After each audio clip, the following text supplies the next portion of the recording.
Please raise your right hand and repeat after me. I, Joseph Robinette Biden, Jr., do solemnly swear. I, Joseph Robinette Biden, Jr., do solemnly swear. That I will faithfully execute. That I will faithfully execute. The office of President of the United States. Office of President of the United States. And will, to the best of my ability. And will, to the best of my ability. Preserve, protect, and defend. Preserve, protect, and defend. The Constitution of the United States. The Constitution of the United States. So help you God. So help me God. Congratulations, Mr. Thank President.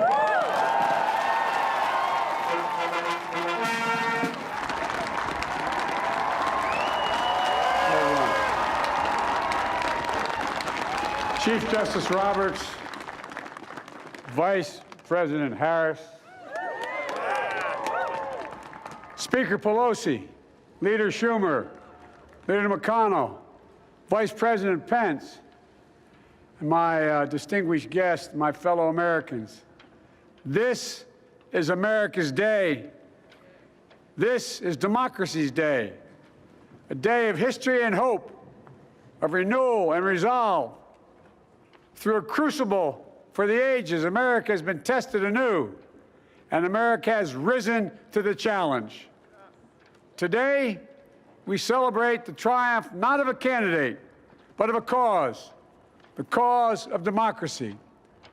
The people, the will of the people has been heard, and the will of the people has been heeded.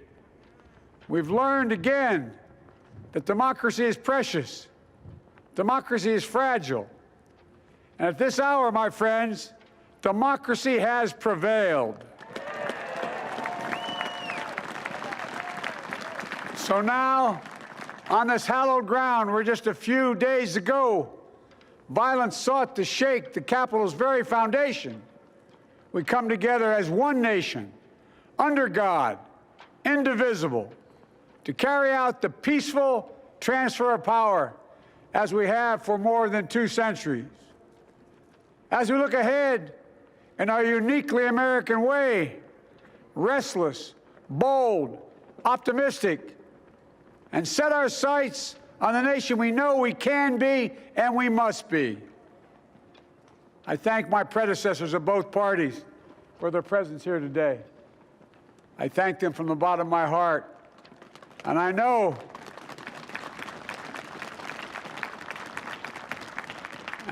the resilience of our Constitution and the strength of our nation, as does President Carter, who I spoke with last night, who cannot be with us today, but whom we salute for his lifetime in service. I've just taken the sacred oath each of those patriots have taken, the oath first sworn by George Washington. But the American story depends not on any one of us, not on some of us, but on all of us, on we, the people, who seek a more perfect union. This is a great nation. We are good people. And over the centuries, through storm and strife, in peace and in war, we've come so far. But we still have far to go. We'll press forward with speed and urgency, for we have much to do in this winter of peril and significant possibilities. Much to repair, much to restore, much to heal, much to build, and much to gain. Few people in our nation's history have been more challenged or found a time more challenging or difficult than the time we're in now. Once-in-a-century virus that silently stalks the country. It's taken as many lives in 1 year as America lost in all of World War II. Millions of jobs have been lost. Hundreds of thousands of businesses closed.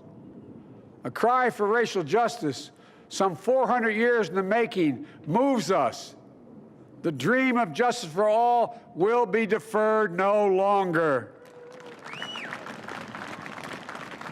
A cry for survival comes from the planet itself, a cry that can't be any more desperate are any more clear. And now, a rise of political extremism, white supremacy, domestic terrorism that we must confront and we will defeat. To overcome these challenges, to restore the soul and secure the future of America, requires so much more than words. It requires the most elusive of all things in a democracy: unity. Unity.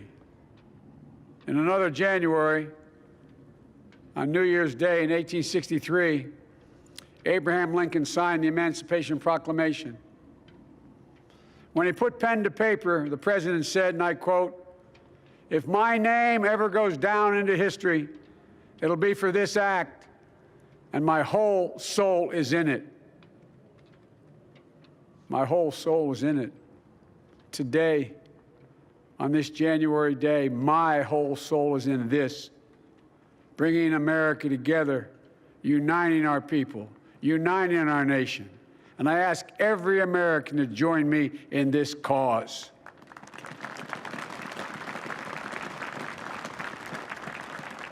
Uniting to fight the foes we face: anger, resentment and hatred, extremism, lawlessness, violence, disease, joblessness, and hopelessness.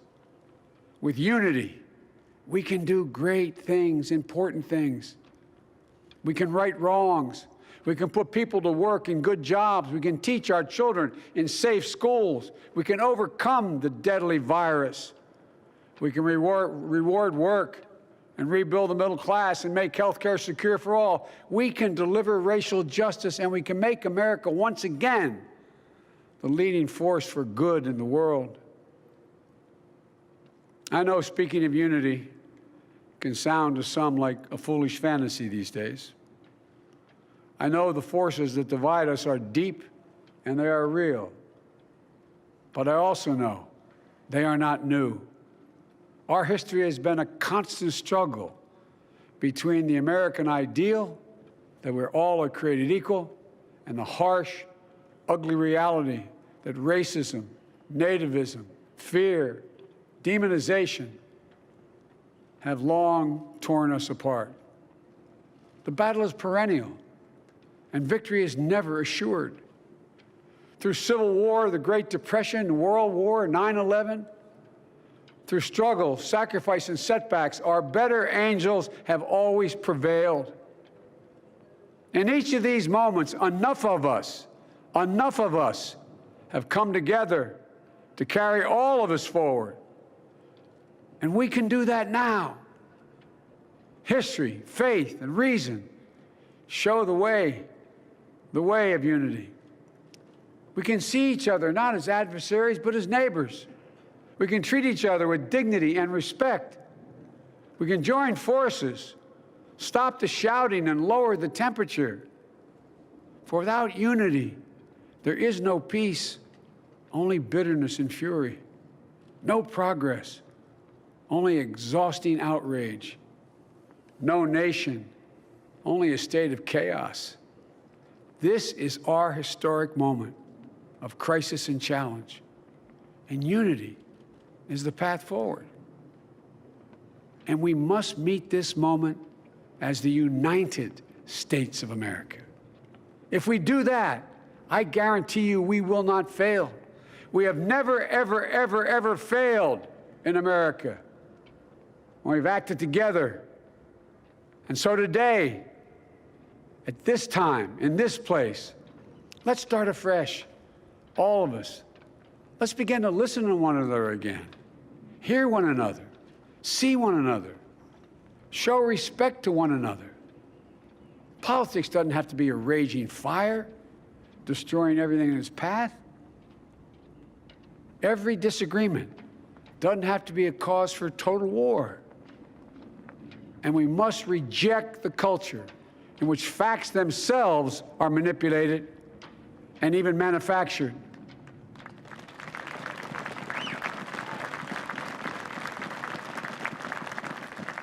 My fellow Americans, we have to be different than this.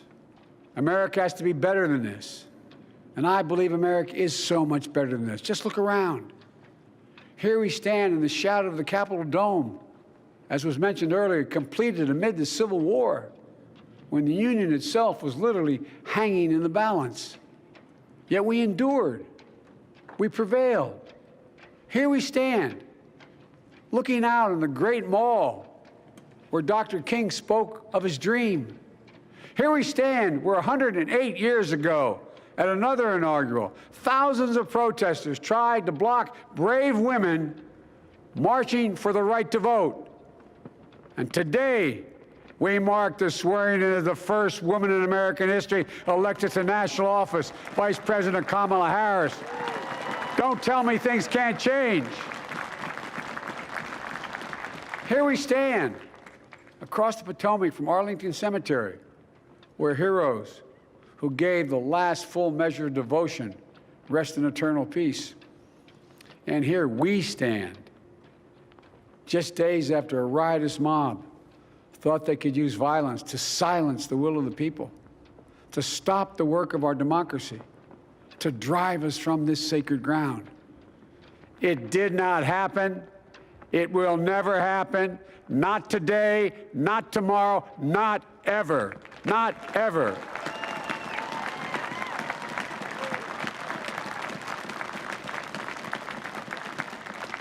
To all those who supported our campaign, I'm humbled by the faith you've placed in us. To all those who did not support us, let me say this. Hear me out as we move forward. Take a measure of me and my heart. And if you still disagree, so be it. That's democracy. That's America. The right to dissent peaceably within the guardrails of our republic is perhaps this nation's greatest strength. Yet hear me clearly. Disagreement must not lead to disunion. And I pledge this to you. I will be a president for all Americans. All Americans. And I promise you, I will fight as hard for those who did not support me as for those who did.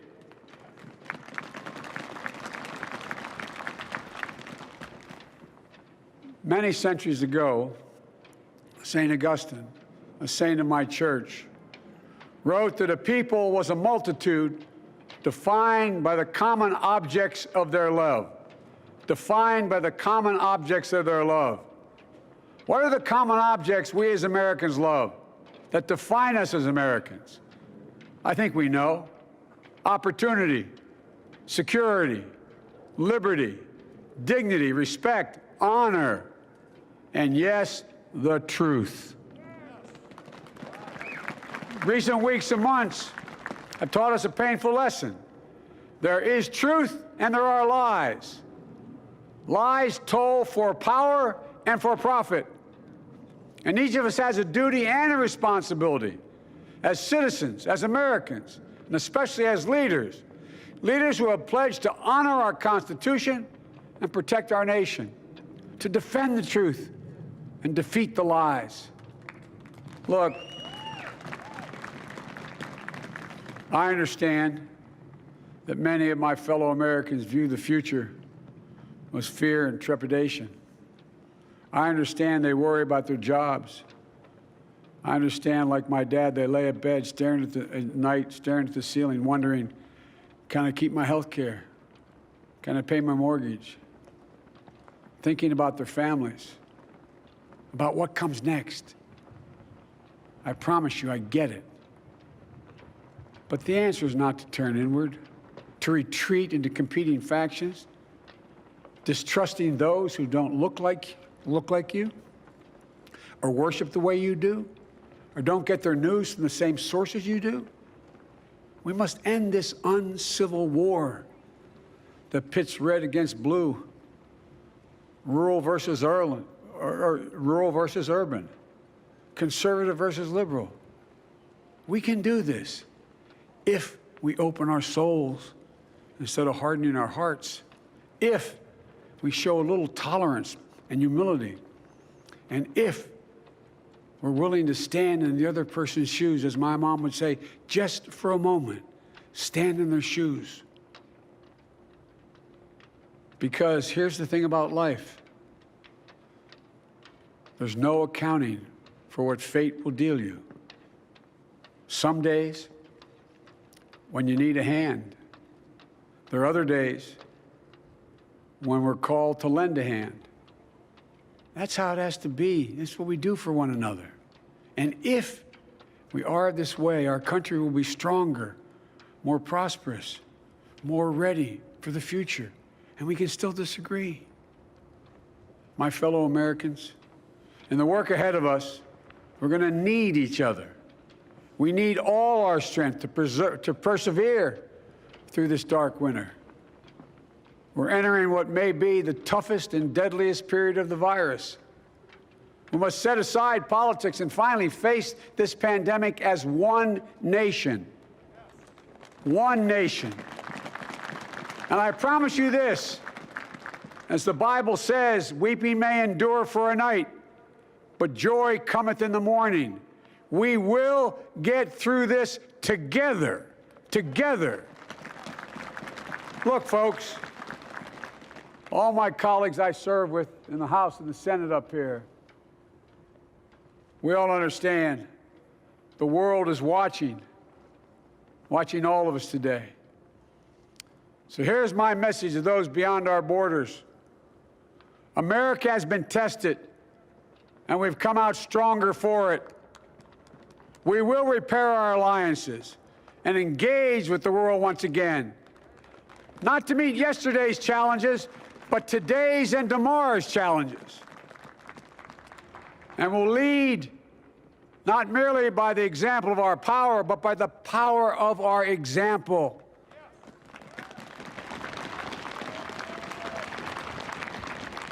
We'll be a strong and trusted partner for peace, progress, and security. Look, you all know we've been through so much in this nation. And my first act as president, I'd like to ask you to join me in a moment of silent prayer.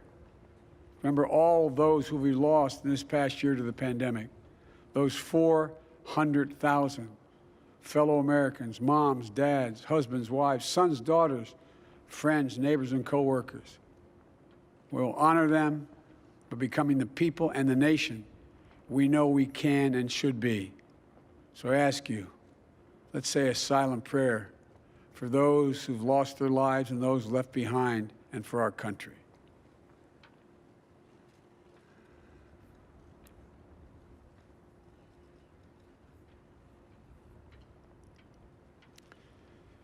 Amen.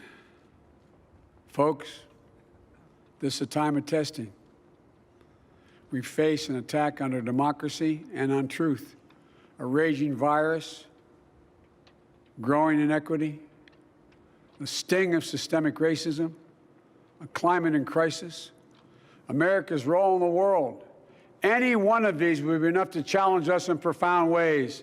But the fact is, we face them all at once, presenting this nation with one of the gravest responsibilities we've had. Now we're going to be tested. Are we going to step up, all of us?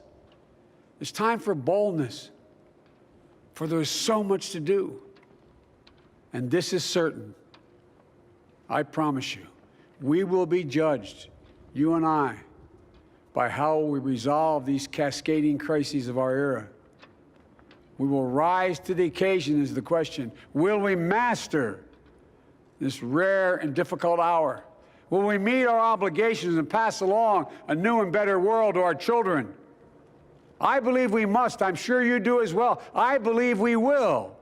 And when we do, we'll write the next great chapter in the history of the United States of America, the American story. A story that might sound something like a song that means a lot to me. It's called American Anthem. There's one verse that stands out, at least for me, and it goes like this. The work and prayers of century have brought us to this day. What shall be our legacy? What will our children say? Let me know in my heart when my days are through. America, America, I gave my best to you. Let's add Let's us add our own work and prayers to the unfolding story of our great nation. If we do this, then when our days are through, our children and our children's children will say of us, they gave their best, they did their duty, they healed a broken land. My fellow Americans, I close the day where I began, with the sacred oath. Before God and all of you, I give you my word. I will always level with you. I will defend the Constitution. I'll defend our democracy. I'll defend America. And I'll give all of you, keep everything I do in your service, thinking not of power, but of possibilities, not of personal interest, but the public good. And together, we shall write an American story of hope, not fear, of unity, not division, of light, not darkness, a story of decency and dignity, love and healing, greatness and goodness. May this be the story that guides us, the story that inspires us, and the story that tells ages yet to come that we answered the call of history. We met the moment. Democracy and hope, truth and justice did not die on our watch, but thrived. That America secured liberty at home and stood once again as a beacon to the world. That is what we owe our forebears, one another, and generation to follow. So, with purpose and resolve, we turn to those tasks of our time, sustained by faith, driven by conviction, and devoted to one another and the country we love with all our hearts. May God bless America, and may God protect our troops. Thank you, America.